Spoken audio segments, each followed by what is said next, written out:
जय हिंद दोस्तों। परिवर्तन क्लासेज के यूट्यूब चैनल पर एक बार आपका फिर से स्वागत है। लाइव क्लास चल रहा है, आप लोग जल्दी से जल्दी जुड़ जाइए और फिर हम लोग अपना टॉपिक स्टार्ट करते हैं।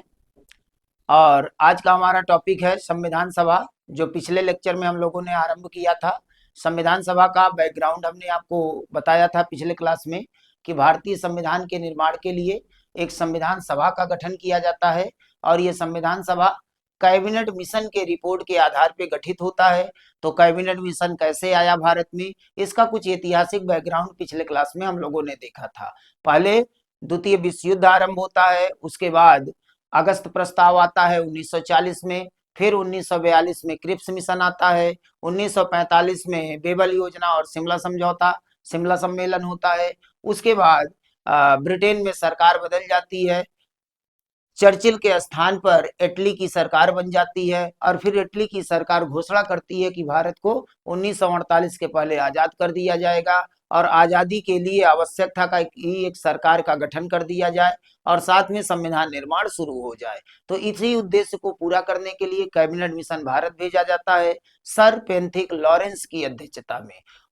सर पेंथिक लॉरेंस अपने कैबिनेट मिशन को लेके भारत आते हैं, यहाँ पे बातचीत करते हैं और अपना रिपोर्ट जून 1946 में ब्रिटेन सरकार को सौंप देते हैं। और इसी रिपोर्ट के आधार पर भारत में एक अंतरिम सरकार का गठन होता है पंडित जवाहरलाल नेहरू की अगुवाई में, और भारतीय संविधान के निर्माण के लिए एक संविधान सभा के गठन का प्रारूप बताया जाता है। तो आज हम लोग देखेंगे कि इस रिपोर्ट के आधार पे जो संविधान सभा का गठन किया गया, ये गठन कैसे कैसे हुआ और फिर इस संविधान सभा के द्वारा भारतीय संविधान का निर्माण किस तरह से किया गया। तो जल्दी से सब लोग जुड़ जाइए और हम लोग इस टॉपिक को आगे बढ़ाते हैं। आज का हमारा टॉपिक होगा कि संविधान सभा का गठन कैसे हुआ और फिर संविधान का निर्माण कैसे कैसे किया गया। तो जल्दी से सारे लोग जुड़ जाइए, फिर हम लोग टॉपिक पे आगे बढ़ते हैं।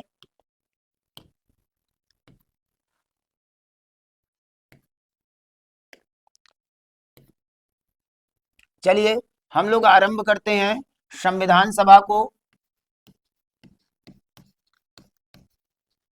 संविधान सभा प्रश्न पूछता है आपके एग्जाम में कि भारतीय संविधान का निर्माण किसके द्वारा किया गया, तो आपका उत्तर होगा संविधान सभा के द्वारा किया गया।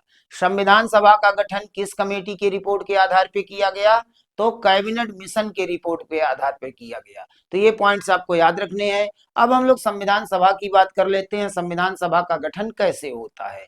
तो चूंकि भारतीयों की मांग पहले से थी कि हम अपना संविधान स्वयं बनाएंगे, तो इसके लिए एक रूपरेखा तय किया गया कि एक संविधान सभा का गठन किया जाए और पूरे देश से चुनाव करा के इस संविधान सभा में सदस्यों को लाया जाए और यही सदस्य मिलकर भारतीय संविधान का निर्माण कर लेंगे और इससे ये स्पष्ट हो जाएगा कि भारत का संविधान भारतीयों के द्वारा बनाया जा रहा है। तो यहाँ पर संविधान सभा का गठन हुआ और तय किया गया कि 10 लाख की जनसंख्या पे एक सदस्य का चुनाव किया जाएगा। तो उस समय लगभग लगभग भारत में करीब 40 करोड़ की जनसंख्या हुआ करती थी, तो 10 लाख की जनसंख्या पर एक सदस्य का चुनाव होना था। तो इस तरह से कैलकुलेट करने पे आया कि संविधान सभा में कुल 389 सदस्यों को रखा जाए, तो 10 लाख की जनसंख्या पर एक सदस्य हो जाएगा, ये तय हुआ था। तो संविधान सभा में प्रश्न बनता है आपके एग्जाम में कि संविधान सभा में कुल सदस्यों की संख्या कितनी निर्धारित की गई थी, तो आपका आंसर हो जाएगा 389। तो मूल संविधान सभा में कुल सदस्यों की संख्या कितनी है, 389 है। हालांकि अभी आगे जब देश का बंटवारा होगा और पाकिस्तान बनेगा, तो पाकिस्तान के भी संविधान के लिए संविधान सभा का गठन होगा। तो कुछ सदस्य जो भारतीय संविधान सभा में थे वो निकल करके पाकिस्तानी संविधान सभा में चले जाएंगे और इस संविधान सभा में सदस्यों की संख्या घट जाएगी। लेकिन मूल संविधान सभा में सदस्यों की कुल संख्या 389 निर्धारित की गई थी। अब आवश्यकता थी कि इन सदस्यों का चुनाव कराया जाए, इन सदस्यों को संविधान सभा में लाया जाए और फिर संविधान का निर्माण किया जाए। तो चलिए हम लोग देख लेते हैं सबसे पहले कि उस समय भारत की स्थिति क्या थी और किस तरह से ये चुनाव कराया जा सकता था और कैसे संविधान सभा का गठन किया जा सकता था। तो अगर हम 1946 के भारत की बात करें, तो 1946 का भारत दो हिस्सों में बटा हुआ था। 1946 का जो भारत था, इसको हम दो हिस्सों में बांट कर देखते हैं। एक को कहा जाता है ब्रिटिश भारत। क्या कहा जाता है? ब्रिटिश भारत कहा जाता है। ये ब्रिटिश भारत, भारत का लगभग लगभग 60 से 70% का क्षेत्र हुआ करता था। ये जो ब्रिटिश भारत है, ये 60 से 70% का इलाका ब्रिटिश भारत कहलाता था। और जो बचा हुआ 30-35% का इलाका था, इसको देशीय रियासत कहा जाता था। क्या कहा जाता था? देशीय रियासत कहा जाता था। देशीय रियासत। प्रश्न बनता है, क्या अंतर है भाई ब्रिटिश भारत और देशीय रियासत में? ब्रिटिश भारत और देशीय रियासत में अंतर क्या है? तो ब्रिटिश भारत, भारत का वो क्षेत्र हुआ करता था जहां पर अंग्रेजों का पूर्ण हुकूमत था। आंतरिक और बाह्य शासन अंग्रेजों के द्वारा चलाया जाता था। ऐसे क्षेत्र को ब्रिटिश भारत कहा जाता है। और देशी रियासत क्या थे? देशी रियासत वे क्षेत्र थे जिन क्षेत्रों पर अंग्रेजों का केवल बाह्य हुकूमत था, आंतरिक हुकूमत यहाँ के राजा महाराजा, जमींदार, राजे, राजवाड़ों के द्वारा चलाए जाते थे। वास्तव में हुआ क्या था कि अंग्रेज जब भारत पे कब्जा कर रहे थे, तो बहुत सारे ऐसे राजे राजवाड़े थे जो बिना युद्ध के ही अंग्रेजों के सामने सरेंडर कर दिया था। तो अंग्रेजों ने इन्हीं राजे राजवाड़ों को अपना प्रतिनिधि बना करके नियुक्त कर दिया कि हमारे तरफ से इन क्षेत्रों में शासन करते रहो और हमको लगान वसूल कर, टैक्स वसूल के देते रहो। तो ये अंग्रेजों के प्रतिनिधि बन जाते हैं शासक के रूप में। ऐसे ही क्षेत्रों को देशीय रियासत कहा जाता है। तो भारत दो हिस्सों में बटा हुआ था, एक ब्रिटिश भारत था और एक देशीय रियासत का हिस्सा था। अब जब संविधान सभा का गठन हो रहा है और 389 सदस्यों का चुनाव हो रहा है, तो ये पूरे भारत से होगा ना। इसमें ब्रिटिश भारत भी आएगा और इसमें देशीय रियासत भी आएगा। तो चलिए देख लेते हैं ब्रिटिश भारत में क्या था और देशी रियासत की क्या स्थिति थी, क्योंकि पूरे भारत से संविधान सभा के सदस्यों का चुनाव होना है। तो यहाँ अगर आप ब्रिटिश भारत की बात करोगे तो 1946 में ब्रिटिश भारत में कुल 11 प्रदेश हुआ करते थे। जैसे आजकल हमारे पास, हमारे भारत में 28 राज्य और 8 केंद्र शासित प्रदेश हैं, उसी तरह से उस समय ब्रिटिश भारत में 11 प्रांत हुआ करते थे। 11 प्रांत। इसके अलावा 4 ऐसे प्रांत थे जैसे आजकल केंद्र शासित प्रदेश होते हैं। तो इन प्रांतों को उस समय कमिश्नरी कहा जाता था। क्या कहा जाता था? कमिश्नरी कहा जाता था। तो ब्रिटिश भारत में 11 प्रदेश थे और 4 कमिश्नरियां हुआ करती थी, जैसे आजकल केंद्र शासित प्रदेश है। ये 4 कमिश्नरियां कौन कौन सी थी मैं आपको बता देता हूं। इसमें एक था दिल्ली, इसमें दूसरा था अजमेर मारवाड़, इसमें तीसरा था कुर्ग, कुर्ग ये मध्य भारत में पड़ता है, और चौथा था ब्रिटिश बलूचिस्तान, बलूचिस्तान जो आजकल पाकिस्तान के इलाके में पड़ता है। तो ये 4 ऐसे क्षेत्र थे जिनको प्रदेश का, प्रांत का दर्जा प्राप्त नहीं था, बल्कि ये कमिश्नरी कहलाते थे। ऐसा क्यों था? क्योंकि ये जो 11 प्रांत हैं, यहाँ विधानसभाएं होती थी, विधानसभा का चुनाव होता था, यहाँ मुख्यमंत्री बनता था। लेकिन जो कमिश्नरियां थी, यहाँ विधानसभा का चुनाव नहीं होता था, यहाँ मुख्यमंत्री नहीं बनता था, बल्कि केंद्र सरकार अपना एक कमिश्नर भेजता था और वही कमिश्नर यहाँ की शासन व्यवस्था को चलाता था। इसीलिए इसको कमिश्नरी कहा जाता है। जैसे आजकल केंद्र शासित प्रदेशों में केंद्र की तरफ से एक उपराज्यपाल, लेफ्टिनेंट गवर्नर भेजा जाता है, एलजी भेजा जाता है, और वही एलजी केंद्र शासित प्रदेशों को चलाता है। तो उस समय ब्रिटिश भारत में 11 प्रांत थे और 4 चीफ कमिश्नरियां थी। और अगर देशी रियासतों की बात कर लें तो देशी रियासतों की संख्या तो बहुत ज्यादा थी। 550 से ज्यादा देशी रियासतें हुआ करती थी। यहाँ पर हम 550 प्लस कर देते हैं, अलग अलग जगहों पे अलग अलग आंकड़ा मिलता है। कहीं 552 मिलेगा, कहीं 562 मिलेगा, कहीं 567 मिलेगा। तो बहुत निश्चित आंकड़ा इसका नहीं मिलता है। तो आप इसको 550 प्लस कर लीजिए, यानी 550 से ज्यादा देसी रियासतें थी। ये था पूरा का पूरा एक अखंड भारत अंग्रेजों के समय में। और इस पूरे अखंड भारत से 389 सदस्यों का चुनाव करना था संविधान सभा के लिए, और यही संविधान सभा संविधान का निर्माण करेगी। तो इसमें तय ये किया गया कि ये जो ब्रिटिश भारत है, इस ब्रिटिश भारत के जो 11 प्रांत हैं, यहां से 292 सदस्यों का चुनाव किया जाएगा।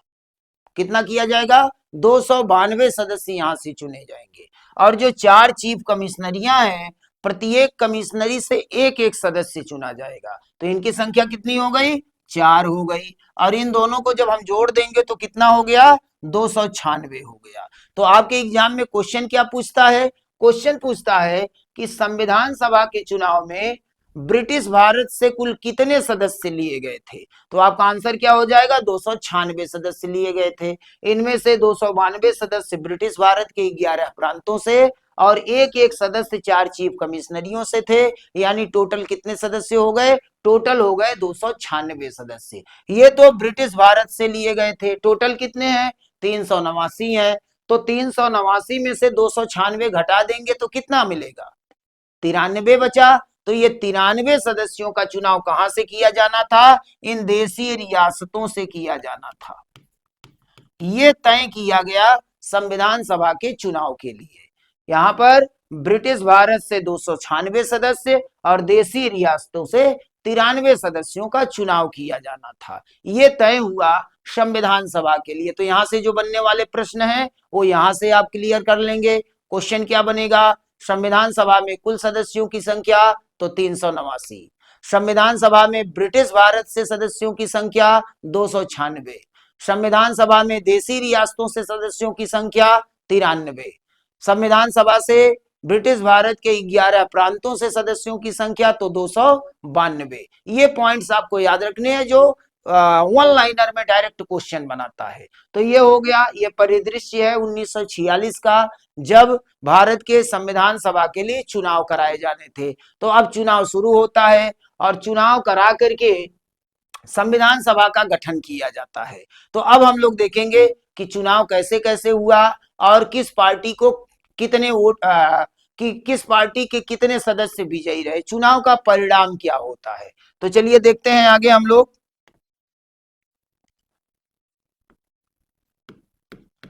चुनाव परिणाम,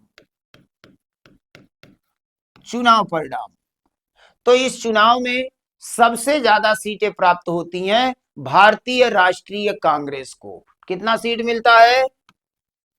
भारतीय राष्ट्रीय कांग्रेस जो आजादी की लड़ाई लड़ रही थी, भारतीय राष्ट्रीय कांग्रेस को 208 सीटें प्राप्त होती हैं। सबसे बड़ी पार्टी के रूप में ये आती है। सबसे ज्यादा सीटें भारतीय राष्ट्रीय कांग्रेस को प्राप्त होता है। और दूसरे नंबर पर मुस्लिम लीग आती है। क्या आता है? मुस्लिम लीग आता है, जिन्ना वाली पार्टी मुस्लिम लीग। इनको कितना सीट मिला था? तो इनको मिला था 73 सीटें। तो ये क्वेश्चन पूछता है एग्जाम में कि संविधान सभा के चुनाव में सबसे ज्यादा सीटें किसको प्राप्त हुई थी? तो भारतीय राष्ट्रीय कांग्रेस को प्राप्त हुई थी। कितना प्राप्त हुआ था? 208 सीटें प्राप्त हुई थी। दूसरे नंबर की पार्टी कौन सी थी? मुस्लिम लीग थी। इनको 73 सीट मिला। और जब ये 73 सीट लेके आए तब मुस्लिम लीग का दिमाग डिस्टर्ब हो गया और इसने सोचा कि भारत में हमारा कोई अस्तित्व नहीं है। अगर हमको आगे बढ़ना है तो एक देश हमको चाहिए ही चाहिए। यहीं से ये लोग मांग तेज कर देते हैं और जब तक पाकिस्तान बन नहीं जाता तब तक पूरे देश में खून खराबा मचाते हैं, सांप्रदायिक दंगा करवाते हैं और अंततः देश का विभाजन करना पड़ता है, पाकिस्तान का गठन होता है। उसके विषय में आगे हम लोग समझेंगे।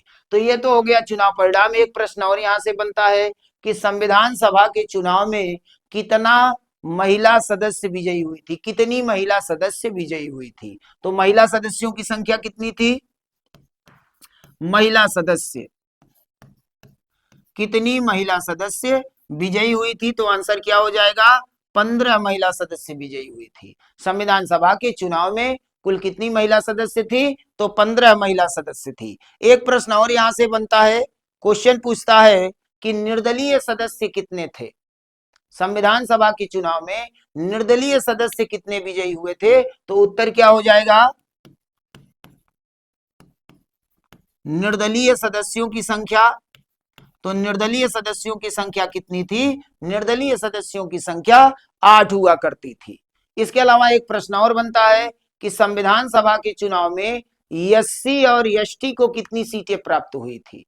कितने एसटी कैंडिडेट विजयी हुए थे और कितने एसटी कैंडिडेट विजयी हुए थे? अनुसूचित जाति के कितने सदस्य चुनाव जीते थे और अनुसूचित जनजाति के कितने सदस्य चुनाव जीते थे? तो यहाँ पर अगर आप एससी की बात करेंगे तो संविधान सभा में कितने एससी सदस्य थे? तो आंसर हो जाएगा 26 सदस्य एससी सदस्य थे। और एसटी सदस्यों की बात अगर हम करें, एसटी सदस्यों की बात करें, अनुसूचित जनजाति सदस्यों की बात करें तो कितने सदस्य विजयी हुए थे? तो आपका आंसर हो जाएगा 33। तो ये एक ग्राफ आपको मिल गया कि संविधान सभा के चुनाव में क्या स्थिति रही, चुनाव का परिणाम क्या हुआ। तो चुनाव हो गया और चुनाव होने के बाद अब आवश्यकता थी कि संविधान का निर्माण किया जाए। लेकिन एक चीज यहां ध्यान रखिएगा कि ये जो चुनाव हुआ है ये ब्रिटिश भारत में होगा, देशीय रियासतों में तो चुनाव होना नहीं था क्योंकि 550 से ज्यादा देशी रियासतें थी और सीटों की संख्या केवल 93 था। तो वहां पर क्या हुआ था, एक आपसी सहमति से कई देशी रियासत मिल करके अपना एक सदस्य संविधान सभा में भेज दिए थे। तो इस तरह से एक संविधान सभा का गठन हो जाता है, 389 सदस्य तैयार हो जाते हैं। अब आवश्यकता है संविधान के निर्माण की। तो अब हम लोग चलते हैं संविधान के निर्माण पर।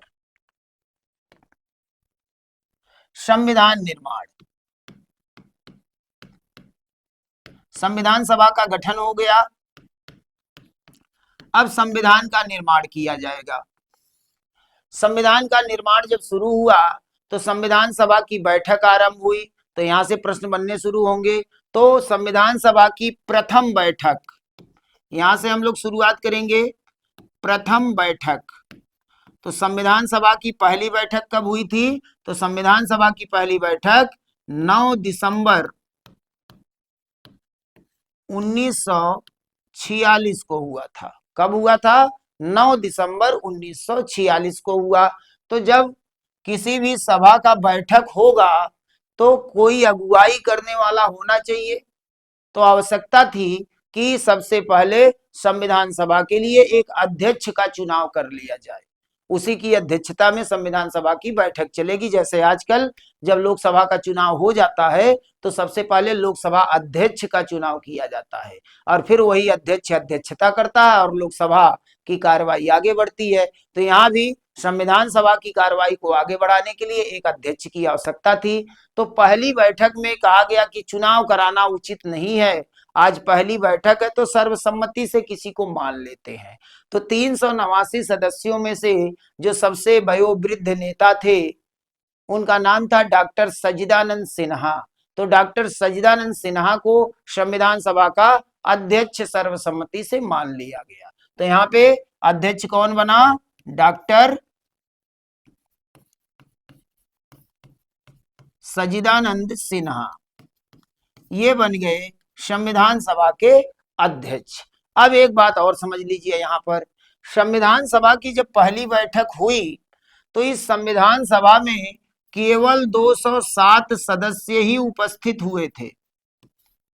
अब कहेंगे ऐसा क्यों हो गया भाई, कुल सदस्यों की संख्या तो 389 थी लेकिन सदस्य केवल 207 ही उपस्थित हुए। उसके पीछे कारण था। कारण क्या था? मुस्लिम लीग के जो 73 सदस्य विजयी हुए थे उन लोगों ने बहिष्कार कर दिया संविधान सभा का, क्योंकि उनको बहुमत मिला नहीं। इसीलिए उन लोगों ने मांग शुरू कर दिया कि अब हमको हर हाल में पाकिस्तान चाहिए और भारतीय संविधान सभा का बहिष्कार कर दिया। तो 73 सदस्य तो ये निकल गए। इसके अलावा देशीय रियासतों से जो 93 सदस्य आए थे उनको भी डरा दिया जिन्ना ने। जिन्ना ने कहा कि अगर संविधान सभा में सम्मिलित हो गए तो भारत एक लोकतांत्रिक देश बनने जा रहा, लोकतांत्रिक राष्ट्र बनने जा रहा है। नेहरू जी भारत को एक गणतंत्र बनाने जा रहे हैं और इस लोकतांत्रिक व्यवस्था में राजा महाराजा का कोई पद बचेगा नहीं। इसीलिए अगर अपना राजपाट बचाना चाहते हो तो संविधान सभा का बहिष्कार करो और ये संविधान बनने ही ना पाए। अब ये राजा महाराजा डर गए कि हमारा राजपाट चला जाएगा, हमारा सिंहासन चला जाएगा, तो इन लोगों ने भी अपने 93 सदस्यों को भेजा ही नहीं। इसी कारण से पहली बैठक में केवल 207 सदस्य ही उपस्थित हो पाए थे, इसमें 9 महिला सदस्य उपस्थित हुई थी। तो ये पहली बैठक हो गई। पहली बैठक में एक औपचारिकता पूरी की गई। अब आगे बढ़ते हैं, इसके दूसरे बैठक पे चलते हैं। इसका जो दूसरा बैठक हुआ, द्वितीय बैठक, द्वितीय बैठक ये होता है 11 दिसंबर 1946 को। कब होता है? 11 दिसंबर 1946 को। अब यहाँ पर कहा गया पहले एक परमानेंट अध्यक्ष चुन लिया जाए। पहले अध्यक्ष डॉक्टर सच्चिदानंद सिन्हा बनाए गए थे, लेकिन उनकी मृत्यु हो गई, पद रिक्त हो गया, तो यहाँ कहा गया एक परमानेंट अध्यक्ष पहले बना लिया जाए। तो यहाँ पे अध्यक्ष का चुनाव हुआ और इसमें किसको अध्यक्ष बनाया गया? इसमें डॉक्टर राजेंद्र प्रसाद को, डॉक्टर राजेंद्र प्रसाद को संविधान सभा का अध्यक्ष बना दिया जाता है। तो अब यहां से कुछ प्रश्न बनते हैं। क्या प्रश्न बनेगा? पहला प्रश्न ये बनेगा कि संविधान सभा के प्रथम अध्यक्ष कौन थे? तो आपका आंसर क्या हो जाएगा? डॉक्टर सच्चिदानंद सिन्हा। तो इनको प्रथम अध्यक्ष कहा जाता है। और आप देख रहे हैं कि केवल एक ही दिन के लिए ये अध्यक्ष बने थे, इसीलिए डॉक्टर सच्चिदानंद सिन्हा को एक अस्थायी अध्यक्ष भी कहा जाता है, टेम्परेरी प्रेसिडेंट इनको कहा जाता है। तो अगर एग्जाम में पूछता है कि संविधान सभा के प्रथम अध्यक्ष कौन थे या अस्थायी अध्यक्ष कौन थे, तो आपका आंसर हो जाएगा सच्चिदानंद सिन्हा। और डॉक्टर राजेंद्र प्रसाद, अगर ये पूछेगा कि संविधान सभा के अस्थायी अध्यक्ष कौन थे, तो आंसर हो जाएगा डॉक्टर राजेंद्र प्रसाद। एक प्रश्न और बनता है, यहां से पूछ सकता है कि संविधान सभा के अंतिम अध्यक्ष कौन थे, तो इसका आंसर भी डॉक्टर राजेंद्र प्रसाद होगा। क्यों? क्योंकि इनके बाद कोई अध्यक्ष बना ही नहीं है। ये अध्यक्ष जब बने तो अंतिम तक बने रह गए, जब तक संविधान बन नहीं गया। इनके बाद कोई अध्यक्ष नहीं बनाया जाता है, तो इनको अंतिम अध्यक्ष भी कहा जाता है। तो ये संविधान सभा की दूसरी बैठक हो गई। अब चलते हैं तीसरी बैठक पर। और तृतीय बैठक जो हुई थी, ये महत्वपूर्ण है हम लोगों के लिए। संविधान सभा की तृतीय बैठक, संविधान सभा की तृतीय बैठक, ये तीसरा बैठक 13 दिसंबर 1946 को हुआ। कब हुआ? 13 दिसंबर 1946 को। और इस बैठक की जो सबसे महत्वपूर्ण घटना रही वो ये था कि पंडित जवाहरलाल नेहरू के द्वारा संविधान सभा के समक्ष एक उद्देशिका प्रस्ताव प्रस्तुत किया गया। क्या प्रस्तुत किया गया? उद्देशिका प्रस्ताव।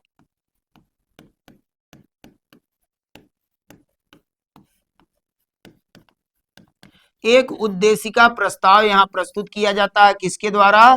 पंडित नेहरू के द्वारा, पंडित जवाहरलाल नेहरू के द्वारा ये उद्देशिका प्रस्ताव प्रस्तुत किया गया था। तो ये उद्देशिका प्रस्ताव है क्या भाई? तो उद्देशिका प्रस्ताव एक मोटा प्रारूप था कि हमारे देश का संविधान कैसा होगा।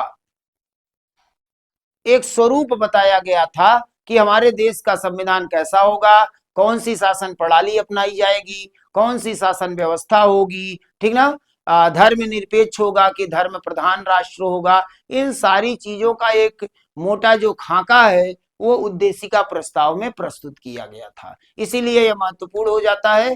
प्रश्न पूछता है कि उद्देशिका प्रस्ताव किसके द्वारा प्रस्तुत किया गया, तो पंडित जवाहरलाल नेहरू के द्वारा प्रस्तुत किया गया। कब प्रस्तुत किया गया?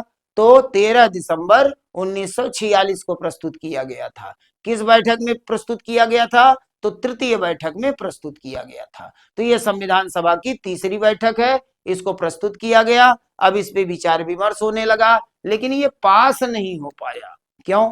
क्योंकि 207 सदस्य ही हैं, बाकी सदस्य तो एब्सेंट हैं। आ ही नहीं रहे हैं। मुस्लिम लीग के सदस्य गायब हो गए। इसके अलावा जो देसी रियासत के 93 सदस्य थे वो भी नहीं आ रहे थे। तो इतने कम सदस्यों में इसको कैसे पास करा लिया जाए, तो एक समस्या उत्पन्न होने लगी।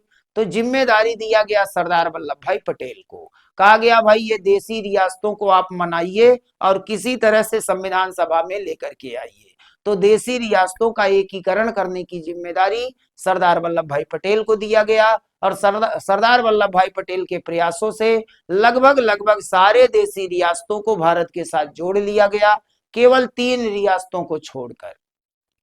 3 रियासतों ने साफ साफ मना कर दिया था कि हम भारत के साथ नहीं जुड़ेंगे। उसमें हैदराबाद था, जम्मू कश्मीर था और जूनागढ़ था। बाद में इनको भी भारत के साथ जोड़ा जाता है। हैदराबाद में पुलिस कार्रवाई की जाती है, आक्रमण कर दिया जाता है। जूनागढ़ में जनमत संग्रह कराया जाता है।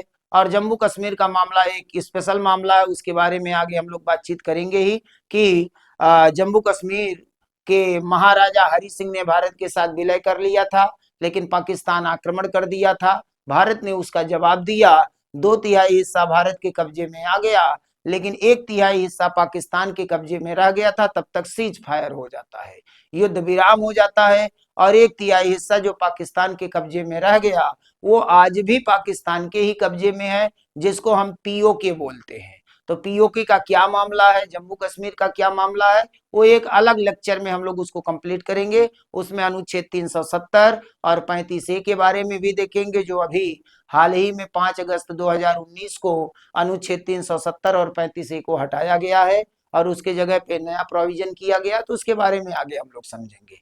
तो यहाँ पर सरदार वल्लभ भाई पटेल को जिम्मेदारी दिया गया। उन्होंने अपने तरीके से इन देसी रियासतों को बुलाया और उनसे बातचीत किया, भारत के साथ जोड़ा और ये सारे सदस्य फिर संविधान सभा में आ गए। और जब ये सदस्य आ गए तब जाकर के ये उद्देशिका प्रस्ताव पास कराया जाता है। तो ये उद्देशिका प्रस्ताव पास होता है जाकर 22 जनवरी 1947 को। प्रस्तुत हुआ था 13 दिसंबर 1946 को, लेकिन ये पास होता है 22 जनवरी 1947 को। ये पास हो जाता है। और जब उद्देशिका प्रस्ताव पास हो गया तो अब इसी के आधार पर भारत का संविधान बनना शुरू हो जाता है, क्योंकि एक प्रारूप मिल गया, एक मॉडल मिल गया कि हमारा संविधान किस तरह का होगा और किस तरह का प्रारूप होगा, कैसे इसको बनाना है। तो संविधान निर्माण का कार्य शुरू हो जाता है। आगे बढ़ते हैं। तो जनवरी तक हम लोग पहुंच गए, जनवरी 1947। अब आगे देखते हैं आगे की घटनाएं क्या होती हैं। इधर भारत का संविधान बन रहा था और मुस्लिम लीग लगातार इसका बहिष्कार कर रहा था। और मुस्लिम लीग को जब लग गया कि हमको संविधान में हमारी वो स्थिति नहीं है कि हम संविधान अपने हिसाब से बना सकें, तो इन लोगों ने पाकिस्तान की मांग को तेज कर दिया। और 16 अगस्त 1946 को मोहम्मद अली जिन्ना ने डायरेक्ट एक्शन प्लान की घोषणा कर दी, सीधी कार्रवाई दिवस की घोषणा कर दिया। कब किया था? 16 अगस्त 1946 को सीधी कार्यवाही दिवस। क्या था ये सीधी कार्यवाही दिवस? डायरेक्ट एक्शन प्लान क्या था? डायरेक्ट एक्शन प्लान था सांप्रदायिक दंगा। मोहम्मद अली जिन्ना ने देश के मुसलमानों को भड़काया कि अगर मुस्लिम देश चाहते हो, इस्लामिक राष्ट्र चाहते हो, तो सड़कों पर निकलो और सांप्रदायिक दंगा करो, तभी हमको देश मिल सकता है। और वही हुआ। 16 अगस्त से आरंभ हुआ सांप्रदायिक दंगा। नोआखली में दंगा भड़का, पंजाब में दंगा भड़का, संयुक्त प्रांत यानी उत्तर प्रदेश में दंगा भड़का, हैदराबाद में दंगा भड़का। पूरा देश दंगे में झोंक दिया मोहम्मद अली जिन्ना ने। और 1 साल तक लगभग लगभग ये दंगा चलता रहा। लाखों लोगों का कत्ल किया गया। स्थिति बेकाबू हो गई। गवर्नर जनरल इसको नहीं संभाल पा रहे थे, तो गवर्नर जनरल लॉर्ड बेबल को वापस बुला लिया गया और उनके जगह पे एक नया गवर्नर जनरल भारत भेजा गया, जिनको लॉर्ड माउंटबेटन के नाम से जाना जाता है। ये भारत के अंतिम अंग्रेज गवर्नर जनरल थे। तो लॉर्ड माउंटबेटन जब भारत आए तो राजनीतिक पार्टियों से बात करना शुरू किया, मोहम्मद अली जिन्ना और मुस्लिम लीग से बात करना शुरू किया, लेकिन ये लोग तैयार नहीं थे। इनकी एक ही मांग थी कि हमको अलग देश चाहिए। और अंततः जब मामला नहीं बना तो लॉर्ड माउंटबेटन ने योजना बनाया कि बंटवारा ही एकमात्र उपाय है इस नरसंहार को रोकने के लिए। और फिर 3 जून 1947 को एक प्रारूप तैयार किया बंटवारे का, और उस प्रारूप को भेज दिया ब्रिटेन की सरकार के पास। ब्रिटेन में उस पे बहस हुआ और बंटवारे की रूपरेखा तय कर दी गई। तो ये जो 3 जून 1947 है, ये बहुत महत्वपूर्ण डेट है। क्वेश्चन पूछता है कि देश का विभाजन, पाकिस्तान का निर्माण किस योजना के तहत किया गया था, तो आपका आंसर हो जाएगा 3 जून 1947 की योजना के अंतर्गत। 3 जून 1947 की योजना, इसको लॉर्ड माउंटबेटन योजना के नाम से भी जाना जाता है, क्योंकि ये योजना माउंटबेटन ने ही प्रस्तुत किया था। तो 3 जून 1947 की योजना के अंतर्गत देश का विभाजन कर दिया जाता है। तो ये था विभाजन की बात। इधर संविधान सभा अपना कार्य कर रही है, उद्देशिका प्रस्ताव पास हो चुका है और आगे कार्रवाई जारी है। अब आगे की घटना क्या है, आगे की घटना को समझते हैं। आगे क्या हुआ, एक समिति का गठन किया गया जो प्रारूप तैयार कर रही थी, उसको ड्राफ्टिंग कमेटी कहा जाता है। और इस ड्राफ्टिंग कमेटी का प्रारूप समिति का अध्यक्ष बनाया गया डॉक्टर भीमराव अंबेडकर को। तो यहाँ पे प्रारूप समिति आएगा, प्रारूप समिति, बहुत सारी समितियां बनाई गई थी, छोटी बड़ी समितियां, अलग अलग कार्यों को पूरा करने के लिए संविधान सभा में बहुत सारी समितियों का गठन किया गया था। इन सभी समितियों में जो सबसे महत्वपूर्ण समिति थी वो प्रारूप समिति थी। और प्रारूप समिति की जो प्रथम बैठक होती है, प्रथम बैठक ये 29 अगस्त 1947 को होती है। 29 अगस्त 1947 को होती है। और इसी पहली बैठक में डॉक्टर भीमराव अंबेडकर को प्रारूप समिति का अध्यक्ष बना दिया जाता है। तो यहाँ अध्यक्ष कौन बनते हैं, अध्यक्ष डॉक्टर भीमराव अंबेडकर।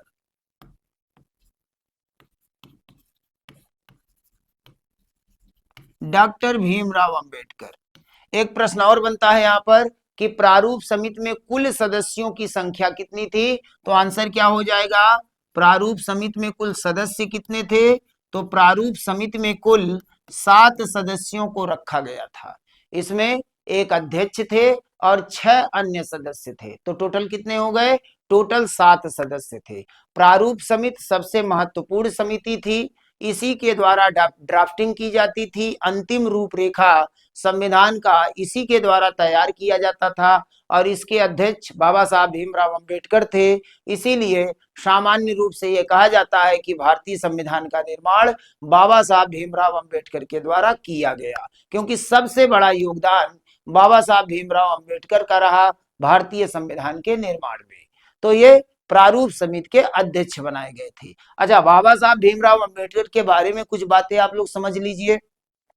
इनकी अपनी पार्टी थी दलित महासभा, और इन्होंने जब चुनाव लड़ा संविधान सभा का, तो पहला चुनाव ये हार गए थे।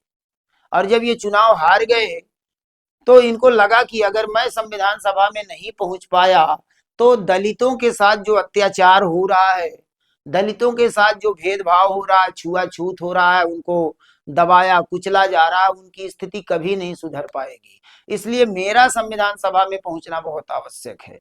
लेकिन समस्या क्या थी कि चुनाव तो ये लड़े थे, लेकिन ये चुनाव हार गए थे। चलिए उसके बारे में थोड़ा सा बता देता हूं आप लोगों को। बाबा साहब भीमराव अंबेडकर जो पहला चुनाव लड़े थे, उस समय बंबई एक राज्य हुआ करता था जिसको आज हम लोग महाराष्ट्र बोलते हैं। तो उस समय बंबई की प्रेसिडेंसी हुआ करती थी, तो बंबई एक राज्य के रूप में था। बाद में उसका विभाजन किया जाता है, मराठियों के लिए महाराष्ट्र बना दिया जाता है, गुजरातियों के लिए गुजरात बन जाता है, तो बाद में विभाजन होता है। पहले इसको बंबई कहा जाता था, बंबई। तो बंबई में एक स्थान है जिसका नाम है पूना, जिसको आजकल हम लोग पुणे बोलते हैं। तो एक स्थान है पूना। तो ये जो पूना है, यहीं से चुनाव लड़े थे बाबा साहब भीमराव अंबेडकर। संविधान सभा का जो चुनाव ये लड़े थे, वो यही पूना से लड़े थे। Doctor B.R. अंबेडकर यहां से चुनाव लड़े थे। तो सभी पार्टियां अपना कैंडिडेट उतार रही थी चुनाव के लिए। तो यहां से कांग्रेस पार्टी ने जो अपना कैंडिडेट उतारा था, उनका नाम था M.R. जयकर। क्या नाम था उनका? M.R. जयकर। ये कांग्रेस पार्टी के थे, कांग्रेस पार्टी के थे। और जिस समय चुनाव हो रहा था, उस समय बंबई के जो मुख्यमंत्री थे, CM थे। हालांकि ध्यान रखिएगा, उस समय मुख्यमंत्री यानी CM नहीं बोला जाता था, उस समय उनको प्रधानमंत्री बोला जाता था। आजादी के पहले जो विधानसभा चुनाव होते थे, सरकारों का गठन होता था, तो सरकार का जो मुखिया मुख्यमंत्री होता है आजकल, उस समय उनको प्रधानमंत्री बोला जाता था। तो बंबई के प्रधानमंत्री उस समय हुआ करते थे, उनका नाम था BG खरे। कहीं कहीं पे खेर लिखा हुआ है, तो कंफ्यूज मत होइएगा। बाल गंगाधर खरे, BG खरे इनको कहा जाता। सॉरी, क्या नाम था इनका? इनका नाम था BG खरे। ये बंबई के प्रधानमंत्री हुआ करते थे उस समय। तो जब चुनाव हुआ, तो कांग्रेस पार्टी के सबसे ज्यादा सदस्य चुनाव जीते थे। तो यहां से भी M.R. जयकर चुनाव जीत जाते हैं, और बाबा साहब भीमराव अंबेडकर चुनाव हार जाते हैं। पहला चुनाव ये हार गए। अब क्या करे बाबा साहब भीमराव अंबेडकर? संविधान सभा में पहुंचना इनके लिए आवश्यक था। तो इनका सहयोग किया उस समय मोहम्मद अली जिन्ना ने। मोहम्मद अली जिन्ना ने कहा कि बाबा साहब आप घबराइए मत, चुनाव तो हम आपको जिताएंगे, आप चलिए हमारे इलाके में। और मोहम्मद अली जिन्ना लेके चले गए बाबा साहब भीमराव अंबेडकर को बंगाल में। बंगाल, बंगाल की जो प्रेसिडेंसी हुआ करती थी, और बंगाल में इन्होंने अपनी पार्टी के तरफ से इनको चुनाव लड़ा दिया, और अपना कोई कैंडिडेट उतारा ही नहीं, मोहम्मद अली जिन्ना ने। और इस तरह से इनके सपोर्ट से बाबा साहब भीमराव अंबेडकर चुनाव जीत गए। बाबा साहब भीमराव अंबेडकर यहां से चुनाव जीत गए और पहुंच गए संविधान सभा में। लेकिन हुआ क्या, संविधान सभा के ये सदस्य तो बन गए, प्रारूप समिति के अध्यक्ष भी बन गए, कार्य होने लगा। लेकिन आप जानते हैं कि देश का हो गया विभाजन। भारत दो देशों में बंट गया, भारत और पाकिस्तान के रूप में। और जब देश का विभाजन हुआ, तो ये जहां से चुनाव जीत के गए थे बंगाल से, ये वाला क्षेत्र चला गया पूर्वी पाकिस्तान में। ये क्षेत्र कहां चला गया? ये चला गया पूर्वी पाकिस्तान में। तो एक बार फिर से बाबा साहब भीमराव अंबेडकर भारतीय संविधान सभा से बाहर हो गए, क्योंकि जब वो क्षेत्र ही भारत का नहीं है, तो उस क्षेत्र से आने वाले कैंडिडेट भी भारत के नहीं माने जाएंगे, वो तो पाकिस्तान में चला गया क्षेत्र। तो बाबा साहब भीमराव अंबेडकर एक बार फिर से बाहर हो गए संविधान सभा से। अब क्या होगा भाई? बड़ी मुसीबत है, क्योंकि सबसे महत्वपूर्ण पद पे इनको रखा गया है, क्योंकि ये सबसे बड़े विद्वान थे उस समय पूरे हिंदुस्तान में। विधि के मामले में इनसे बड़ा विद्वान कोई नहीं था पूरे देश में। कानून के मामले में ये सबसे बड़े विद्वान थे, इसीलिए इनको सबसे महत्वपूर्ण पद पर रखा गया था। अब क्या किया जाए? तो एक व्यक्ति थे, उनके नाम से भी आपको परिचित होना चाहिए। एक क्वेश्चन पूछता है आपके एग्जाम में कि संविधान सभा के संवैधानिक सलाहकार कौन थे? संवैधानिक सलाहकार, तो इनका नाम था B.N. राव। क्या नाम था? B.N. राव। ये B.N. राव कौन थे भाई? B.N. राव एक बहुत बड़े विद्वान थे भारत के, कानून के बहुत बड़े विद्वान थे। पूरे हिंदुस्तान में कानून के मामले में अगर बाबा साहब भीमराव अंबेडकर की तुलना अगर कोई कर सकता था, तो वो B.N. राव थे। दोनों इक्वल थे ज्ञान के मामले में, एक बराबर थे ज्ञान के मामले में। लेकिन विशेषता B.N. राव की ये थी कि B.N. राव भारत में रहते नहीं थे, ये वकालत की पढ़ाई करने के बाद अंतरराष्ट्रीय स्तर पर वकालत करते थे। तो दुनिया के विभिन्न देशों में ये घूम घूम करके वकालत करते थे, हिंदुस्तान में ये रहते नहीं थे। लेकिन जब देश आजाद होने लगा, संविधान सभा का गठन हुआ, संविधान का निर्माण शुरू हुआ, तो ये भी आए भारत वापस, क्योंकि राष्ट्रीयता की भावना उस समय सबके अंदर थी। तो ये भी भारत वापस आते हैं और कहते हैं कि चूंकि मैं भारतीय संविधान का सदस्य, भारतीय संविधान सभा का सदस्य तो नहीं हूं, लेकिन अगर मुझे कोई जिम्मेदारी दी जाती है तो उस जिम्मेदारी को मैं निभाने के लिए तैयार हूं। तो बीएन राव को कौन नहीं जानता था उस समय, पूरे देश में इस स्तर के विद्वान थे वो।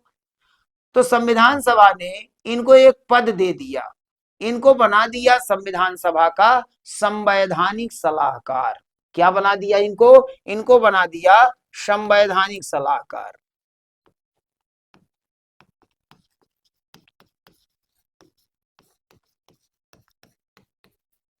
इनको बना दिया गया संवैधानिक सलाहकार। तो जब ये संवैधानिक संकट उत्पन्न हुआ, बाबा साहब भीमराव अंबेडकर एक बार पुनः संविधान सभा से बाहर हो गए, क्योंकि जिस क्षेत्र से ये चुनाव जीत के आए थे वो क्षेत्र पूर्वी पाकिस्तान में चला गया। तो अब क्या होगा? तो यहाँ पर डॉक्टर राजेंद्र प्रसाद जो संविधान सभा के अध्यक्ष थे, उन्होंने बीएन राव से संपर्क किया और कहा भाई अब आप सलाह दीजिए कि क्या किया जाए, आगे कार्य कैसा कैसे होगा जब बाबा साहब भीमराव अंबेडकर संविधान सभा से बाहर हो गए हैं।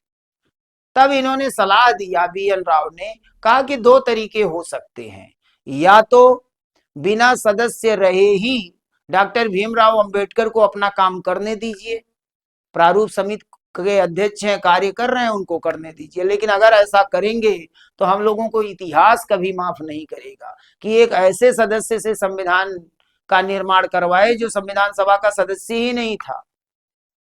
और एक दूसरा तरीका यह है कि कोई एक सदस्य त्याग पत्र दे दे संविधान सभा का और उसके जगह पे चुनाव करा दिया जाए, बाबा साहब भीमराव अंबेडकर को फिर से चुनाव जिताया जाए और उस संविधान सभा के सदस्य बन जाए।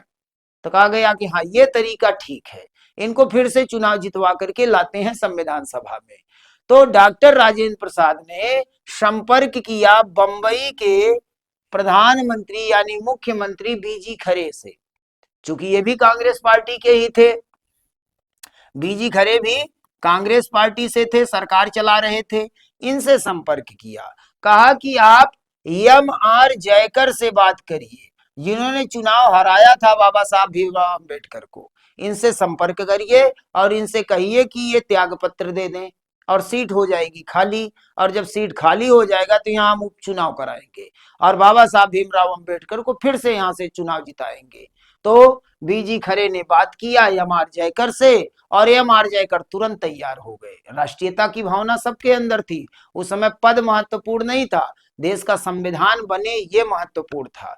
तो ये तुरंत तैयार हो गए, अगले ही दिन जाके इन्होंने त्याग पत्र दे दिया और फिर वहां पे उपचुनाव कराया गया और इस उपचुनाव में निर्विरोध तरीके से बाबा साहब भीमराव अंबेडकर चुनाव जीत करके आ गए संविधान सभा में। तो इतना संघर्ष करना पड़ा बाबा साहब भीमराव अंबेडकर को चुनाव जीतने के लिए और संविधान सभा में बने रहने के लिए। तो इस तरह से बाबा साहब भीमराव अंबेडकर आगे कार्य करते हैं, प्रारूप समिति के अध्यक्ष के पद पर रहते हुए ड्राफ्टिंग कमेटी का पद संभालते हैं और उसको आगे बढ़ाते हैं। आगे क्या हुआ? जब देश का विभाजन हो गया, जब देश का विभाजन हो गया तो दिसंबर 1947 में फिर से बैठक हुई और इस बैठक में पाया गया कि जो पाकिस्तानी क्षेत्र से सदस्य चुने गए थे संविधान सभा में, वो संविधान सभा से बाहर हो गए, क्योंकि पाकिस्तान अलग हो गया और पाकिस्तान के संविधान के निर्माण के लिए एक अलग से संविधान सभा बनाई गई। तो ये सदस्य उस संविधान सभा के सदस्य बन गए। तो यहाँ पर जब सम्मिलित बैठक कराई गई तो पाया गया कि भारतीय संविधान सभा में सदस्यों की संख्या घट गई। तो यहाँ से फिर प्रश्न बनता है कि बंटवारे के बाद भारतीय संविधान सभा में शेष सदस्यों की संख्या कितनी रह गई? यहाँ पर विभाजन के बाद विभाजन के बाद भारतीय संविधान सभा में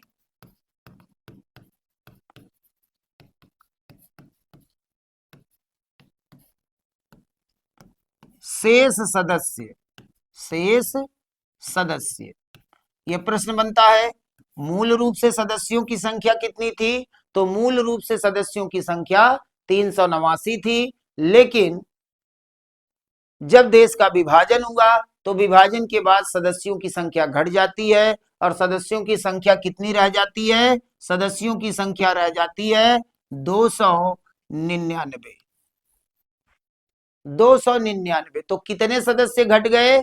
तो 90 सदस्य कम हो जाते हैं, ठीक ना। कितने सदस्य रिक्त होते हैं? 90 सदस्य। तो ये 90 सदस्य कहाँ चले गए भाई? तो ये 90 सदस्य पाकिस्तानी क्षेत्र के थे, और ये लोग पाकिस्तान चले गए। और जब पाकिस्तान का संविधान बनने लगा तो पाकिस्तानी संविधान सभा के ये सदस्य बनते हैं। तो इस तरह से हमारे संविधान सभा में कुल सदस्यों की संख्या 389 थी, लेकिन जब देश का बंटवारा हुआ, देश का विभाजन हुआ, तो सदस्यों की संख्या घट गई और शेष सदस्यों की संख्या 299 रह गई, यानी 90 सदस्य घट गए। तो यही 299 सदस्य आगे भारत के संविधान का निर्माण करते हैं। तो मूल रूप से सदस्य 389 थे, लेकिन आगे संविधान का निर्माण 299 लोगों के द्वारा किया जाता है। तो संविधान का निर्माण चल रहा है। अभी तो हम लोग दिसंबर 1947 तक पहुंचे हैं। संविधान निर्माण का कार्य कब पूरा होगा? 26 नवंबर 1949 को जो अंतिम बैठक होगी, उसी दिन संविधान का निर्माण पूरा हो जाएगा, और इस तरह से संविधान को 26 जनवरी 1950 को पूर्ण रूप से लागू कर दिया जाएगा। तो हमको लग रहा है कि क्लास अब हम लोगों का काफी लंबा हो रहा है, तो इसके आगे की बातें संविधान सभा की हम लोग नेक्स्ट क्लास में करेंगे। आज का क्लास हम लोग यही पूरा करते हैं, और हर बार की तरह सभी लोगों से वही अपील है कि आप लोग चैनल को सब्सक्राइब करिए, वीडियो को ज्यादा से ज्यादा शेयर करिए, लाइक करिए, कमेंट करिए, और जो भी क्वेश्चंस आपके फंस रहे हैं इस संविधान सभा से, उसको कमेंट बॉक्स में जरूर डालिए, उसका आंसर तत्काल आपको दिया जाएगा। तो आज का क्लास हम लोग यही समाप्त करते हैं। जय हिंद।